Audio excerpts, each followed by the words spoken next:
Matteo Gabbia has undergone a few years of apprenticeship, and has emerged out of the other side as a leader of his boyhood club.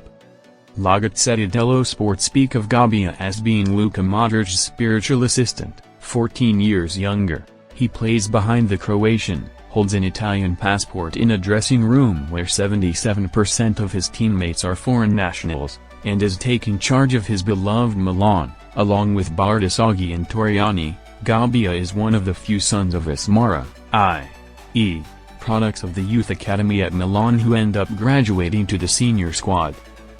He arrived there with a sense of pride and also responsibility, to defend the colors he grew up cherishing.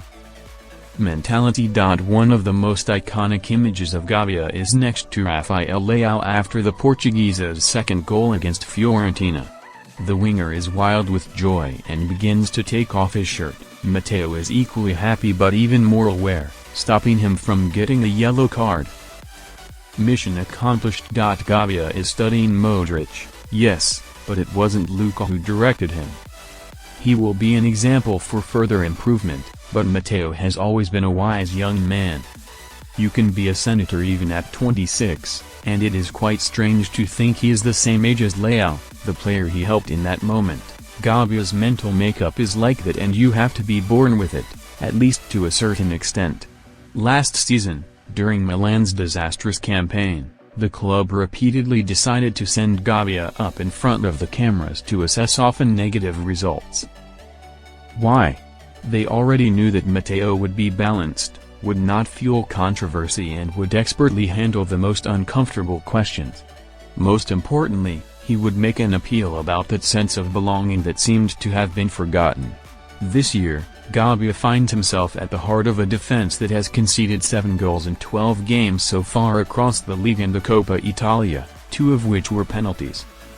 He, along with Strahinja Pavlovic, is the defender who has benefited most from Allegri's obsessive defensive focus. Yet things could have gone differently. Matteo wasn't in the hypothetical summer starting's eyes, or at least he appeared intermittently. He wasn't a mainstay like he is today, and when it seemed like a new central defender would arrive from the market, many presumed he would make way. Then that center-back didn't arrive, so the man from Busto Arsizio began to occupy the center of the new 3-man backline and hasn't appeared since. He's the only player in the Rossoneri squad to have never missed a minute in the league. His high level of individual attention has obviously not gone unnoticed by an old acquaintance like Gennaro Gattuso, who called him up to the national team during the last international break after a year's absence. It is a source of pride for Matteo and a source of pride for the Rossoneri fans, who would be delighted to see the captain's armband around his arm when and if Mike Maignan leaves.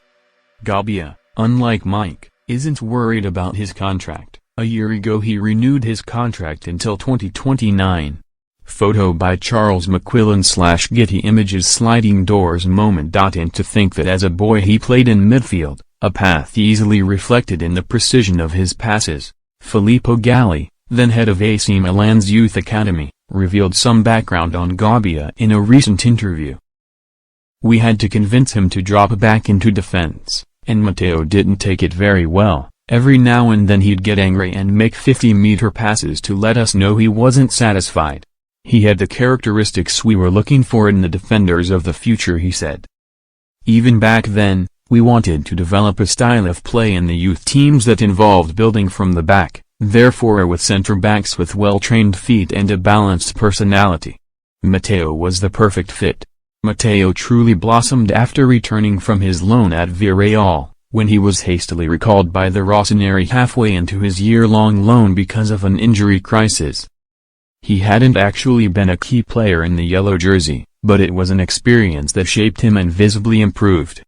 The pinnacle of his second life with Milan? Obviously, the last gasp winner in the Derby back in September 2024. Needless to say, not even then, not even for a second did he consider taking his shirt off.